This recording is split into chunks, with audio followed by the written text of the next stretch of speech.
for this first look, what have you done? What are we trying to do here? Like, how do you make it look natural and beautiful? The thing about these straighter looks is it's just really easy to do. Okay. So all you need is an iron, a brush, a comb, some hairspray, and that's some it. Hair. It's more about just the technique on how to do it. So what we did here was this was just showing people just how easy it is to straighten your hair and the difference between going from a curly hairstyle to a straight style and how quick and easy it is. Yes. So this took me like 10 minutes. And for the person at home, it will even be even less because you know your hair. The whole thing about the technique is it's about you can't go too fast with the iron, but you can't go too slow either. Because then it'll snap off. Yeah, you don't want to burn the hair. What if you've got thick hair, like Lisa's, my wife, thick Yeah. hair?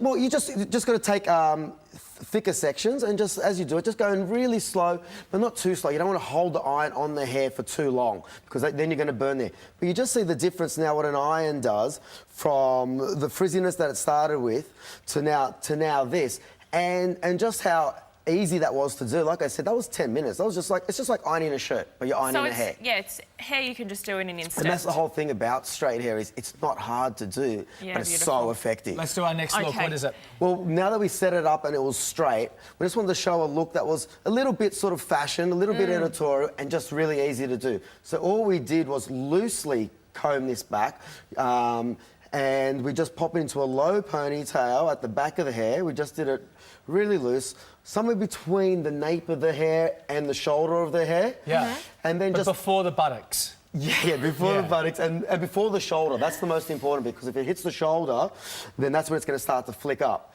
Okay. And then just using a clear snag and just going around it twice, a little bit of a stretch through and leaving all those hairs out at the front. It's all got to be messy now. It is. Isn't it? I prefer it that cool. way. Yeah, it is so cool. You So I get put a bit of static hairspray on my bit of hairspray on my hands and just let that fluff go. I think it's cool to have a little bit of fluff. I think it almost looks like you didn't even try to do your hair. That's exactly right. So moving on to the next look. The next one we went for was just something still natural. We don't want it super slick, but it's a little bit more polished than what we just did then.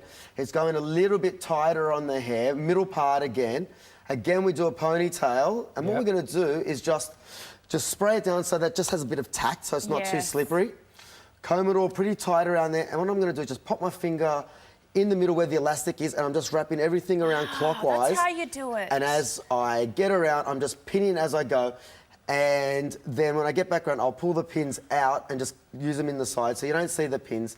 And really natural, and that will look nice with a formal dress. Yes. That will look really nice when you're wearing it just to work, or you know, or to the races with spring coming up. That's a really good thing. Even that you can after do. that, you're at the beach. Absolutely, it's just so easy. So that was just really easy. If you want a step-by-step guide to this, Phil has actually written a special one for our website so you can try it at home. Good to see you, buddy. Excellent. Good to see you guys.